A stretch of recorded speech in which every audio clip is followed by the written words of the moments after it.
Hey everyone, this is Caitlin. And this is Lacey. And this is Women in the Trailer Industry.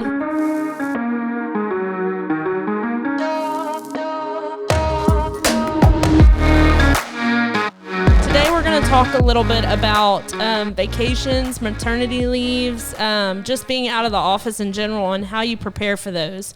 So Lacey, what do you want to start with today? So I think we've done like a podcast over vacations and what that, like take the vacation. So this one's kind of geared towards like, how do you prepare to be gone and actually enjoy being gone, whether that's with work or having a baby or going on vacation. Let's just start with,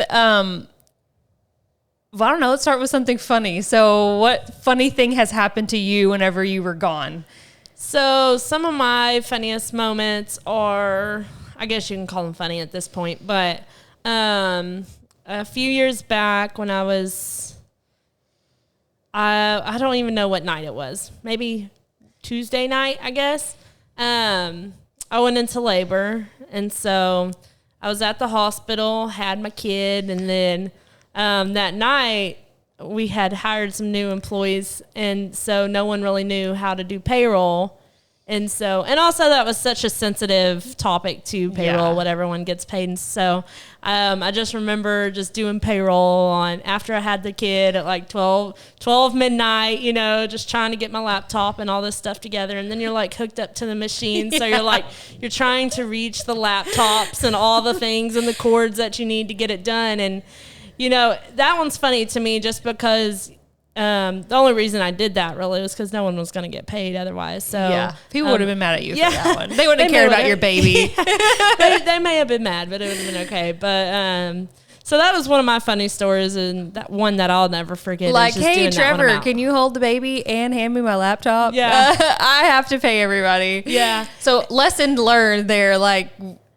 I don't know. Yeah, really. I mean, that could have been like a preparation on my part too. But it's like, who do you trust with that? Yeah, and that's hard. That information can spiral into a lot of things. So just preparation on my part for that.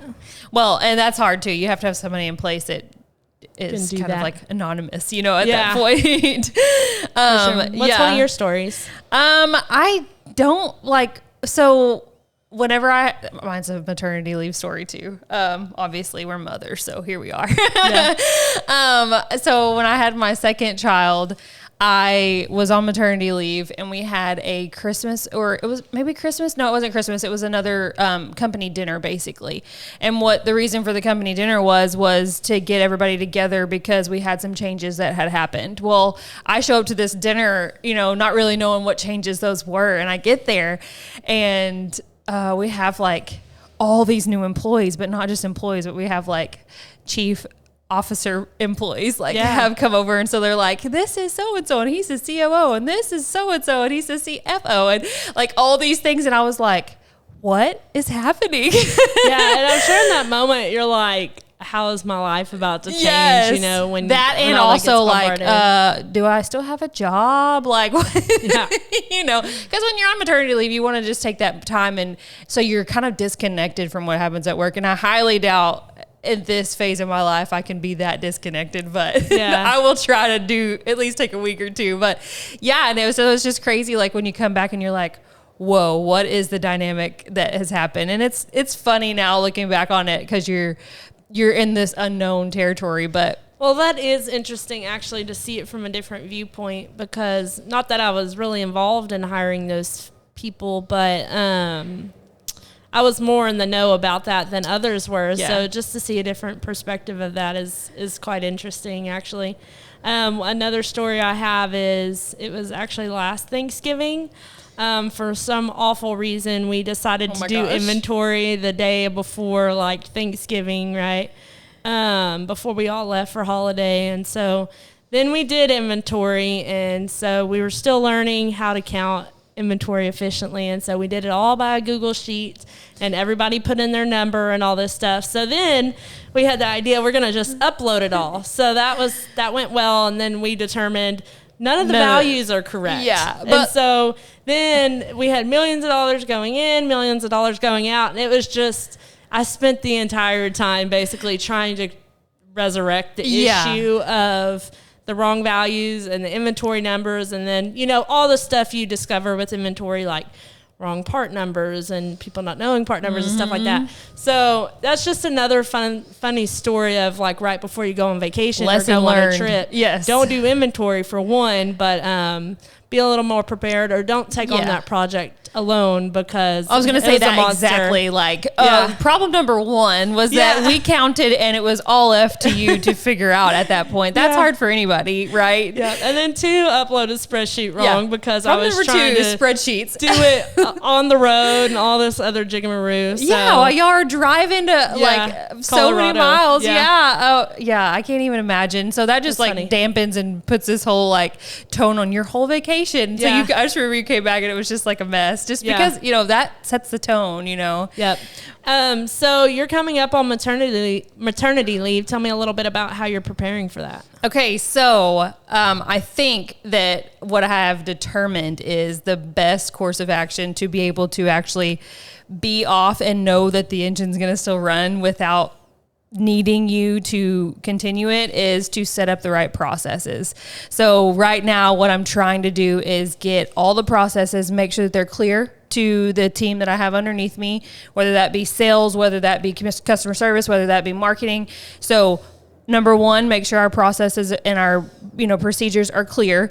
Number 2, to make sure that we have already pre-planned out for that time for me being gone, so that I don't have people like, you know, obviously in the day-to-day operations, stuff comes up with customers that is just natural and organic, right? But for you to plan stuff out for marketing, or for you to plan stuff out for your sales team, like what kind of specials are you running that month? All that needs to be thought about, pre-planned and set in motion, so that you can actually be gone and not be like, crap, I left them just like high and dry. Yeah, like what am I supposed to expect them to do at this point? You know, other than just be here and do their job. But yeah, so to not come back and be catching up, you plan to have all these things in place so that you can, so it'll still run while you're not here. One I've learned over like the past month or two, and we were doing a delegate and elevate list for a project we're working on, but it's job responsibilities. So just all the functions of each individual jobs here is a lot, right? So it's just like taking all of that and saying, okay, who owns this project? Who's going to be responsible for it? Because there's just so many things day to day that we cover for people, and then it's just left to no one, right? So for me lately, I've definitely been putting, okay, this person's responsibility is this, and so if I ever questioned, okay, who should be taking care of this, then I can easily tell. But I think, you know, outlining those responsibilities too, and a lot of people already know their responsibilities, but maybe just like the small things that fall through the cracks that you know you're doing and you know you're getting taken care of, but no one else knows you're doing it. And so it's important to the overall wheel, right? Yeah. But if no one knows you're doing it, then it's not going to keep rolling because no one knows it needs to happen, right? Yeah. And you have the ownership over that, right? So unless you can be able to, I just go back to like this spreadsheet that I'm working on with like each department, what their roles are, what they're doing, what things are they need to be getting done every day, that like the daily checklist, so that I can hand that to say for you to be able to say, to reference and be like, hey, okay, this is getting done. If you have a question like who's doing that, you know quickly like that person's doing it. But for you, just being in your position, what would you say your best advice is as far as like, because, you know, I have a lot of operational side of it and sales side of it, but yours is more high level than that. So what would you say your best advice is on that? Well, I mean, this has transformed over the years because I've kind of been in this role for a while, and but the team has taken on a lot of responsibility that I used to take. So now it's kind of different. With still doing the finances, it's kind of a bigger issue because that's what makes the world spin, right? So, you know, for the finance side, you know, who's going to pay the bills? There's some issues that can wait, you know, reconciling accounts and stuff like that. But bill payments, who's going to manage the money, like debt management, when to pay what and how and with what form. And so that side's a little more complicated, but you know, my role is more of a like leading in strategic role. So I feel like at this point in my life, it's a little easier for me because my team has taken a bunch of the burden, right? Yeah. They've taken the day-to-day, the operational, and get it done. So when I leave now, I feel like I'm kind of a slacker because I don't really have a plan and action because I'm not really needed for all of those day-to-day decisions, you know? But again, my biggest ones are, you know, job responsibilities. Sometimes I have thoughts in my head and I'm like, who's taking care of this? Yeah. And so putting it on paper and like you said, in a spreadsheet and just searching for, I don't know, bill payments is helpful because then you don't have to bother people either because they know that that's their task. So that'd be my biggest thing is just the job responsibilities and technical difficulties. Lights out. Job responsibilities and just knowing what everyone's going. And we've recently implemented these weekly meetings where we only take off vacation or death, right? So for the meeting, let's be exactly, not for work. But I think those helps for everyone to stay in the loop and just it's on.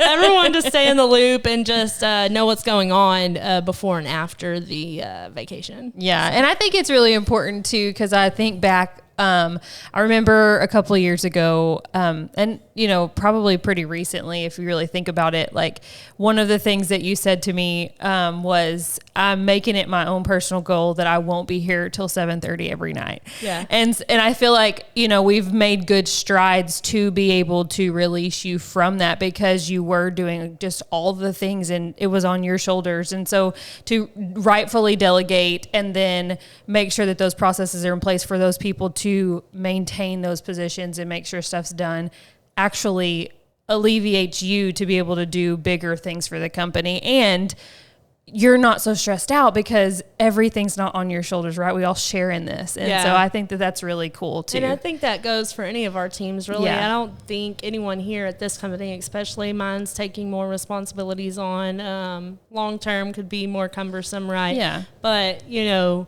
we can all share responsibilities equally and then just go about our business. Other places, I'm not so sure, but we're striving for better atmosphere, better just overall health of our employees. For sure. So just a little recap of how you prepare for those times, Lacey. So recap would be have your processes in place, have them written down. That's very important.